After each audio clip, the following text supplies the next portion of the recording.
Coyote Peterson. Now we've all seen me in this position before. No sock on my foot, and the sock being used to draw on a predator. Check this out.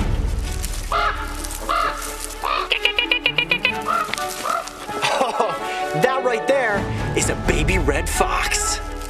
Lupin, come here.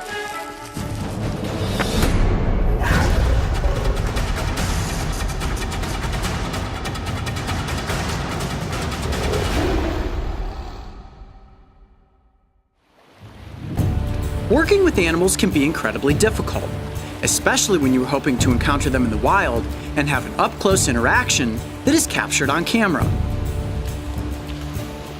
The crew and I have visited many locations over the course of filming Breaking Trail.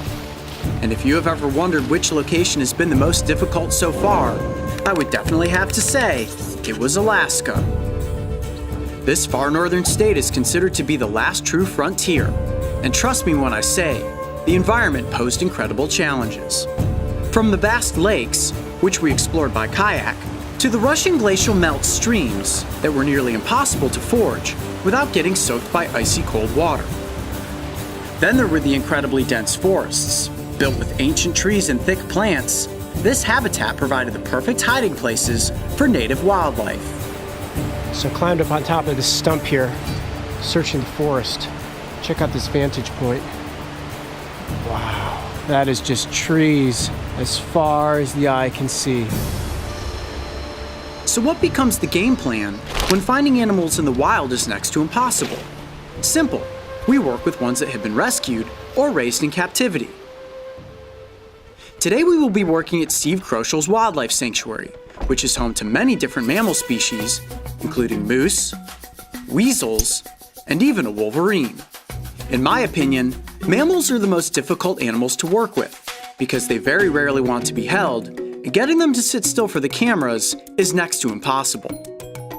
And while in the past I have worked with giant grizzly bears, ferocious badgers, and spring-loaded bobcats, nothing would challenge me and the crew more than an incredibly adorable baby red fox named Lupin. Now, one of the toughest things about working with a fox is that a fox wants to move around as much as possible. So right now we are inside of Lupin's enclosure, and you can see this looks completely natural. You can barely even tell that we're in her enclosed environment. And here she comes, Lupin.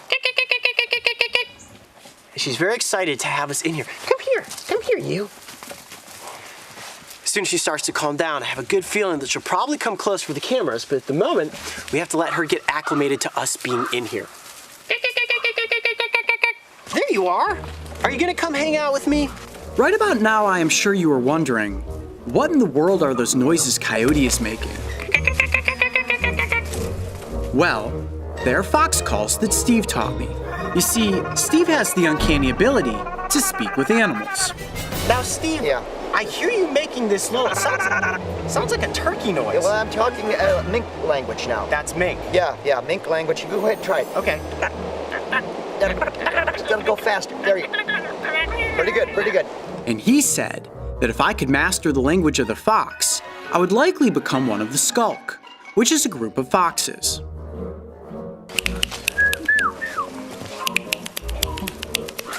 There you are. Hello. You have a good sprint? What do you think? How about you and I have a conversation about your 12 vocal calls? I know you have 12 things to say to me. My fox lingo was a bit off, so then we tried a fox toy. Just a simple duck wing tied to a stick. That is what you call fishing for a fox right there. Oh, you almost had it. I'm doing my best to keep her attention. Hi, good afternoon. Keeping a fox's attention in front of a camera is far easier said than done, and before we knew it, Lupin was back to running laps around her enclosure. Hey, Lupin, come on back here. Next, we tried to get her up close to the cameras by pretending my hand was a mouse.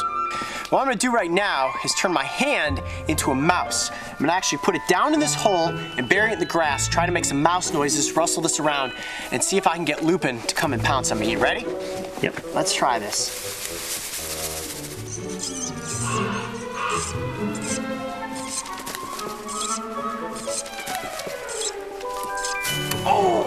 Yep, it worked. And she bit right down on the tip of my finger, only to find that it isn't actually a mouse. Well, that was pretty cool. All right, well, apparently I can speak mouse.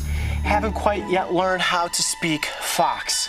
We had some pretty good success at first, until she figured out that she couldn't eat my fingers.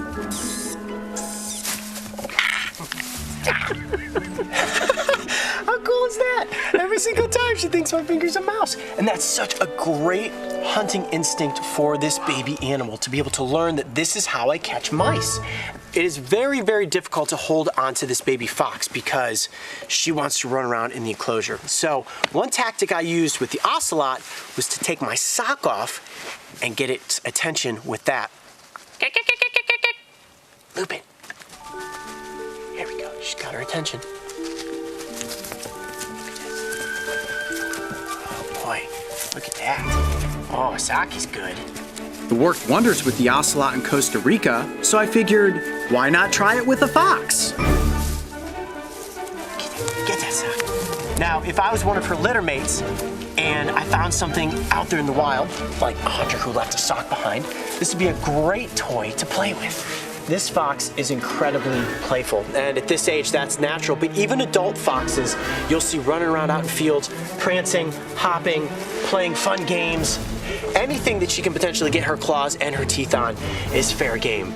And while tug of war seemed to hold her attention at first, like any curious baby animal, she soon lost interest and went back to going everywhere except in front of the main camera. Mario, you made a buddy. For me? You're so cute. You're such a cutie. Well, she's over there, rolling around on her back with Mario, and he's got that big fuzzy microphone on the front of his camera, and I think she's attracted to either shininess of the lens or the microphone cover. It's almost impossible to keep her in one spot. I'm gonna put my boot back on, and one of my favorite things to do with the animals that we work with is to actually follow them around with a GoPro camera. So I've got the GoPro set up on a gimbal, and let's see if we can track down the baby red fox. Ready?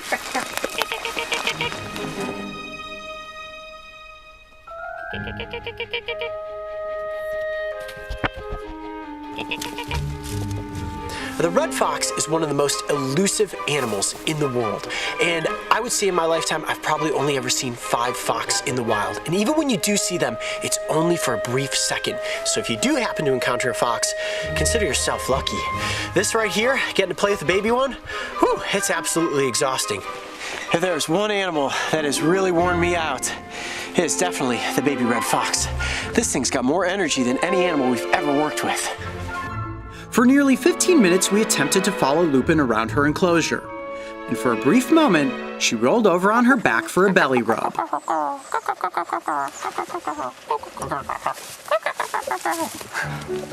Oh, there she goes. That's about the closest we've been all day. Pretty cool, palling around with a baby red fox. I'm Coyote Peterson. Be brave. Stay wild. We'll see you on the next adventure. Like I said in the beginning, filming with mammals is incredibly difficult. And after 2 hours of following this fox in circles, the crew and I called it a wrap. Getting to pal around with Lupin was one of my fondest memories from Alaska. And if there's one thing I'm confident we can all agree on, it's that this baby fox is about as adorable as it gets. If you thought using a sock to play with a fox was savvy, make sure to go back and see how well this tactic worked when I got up close with a wild ocelot. And don't forget, subscribe so you can join me and the crew on this season of Breaking Trail.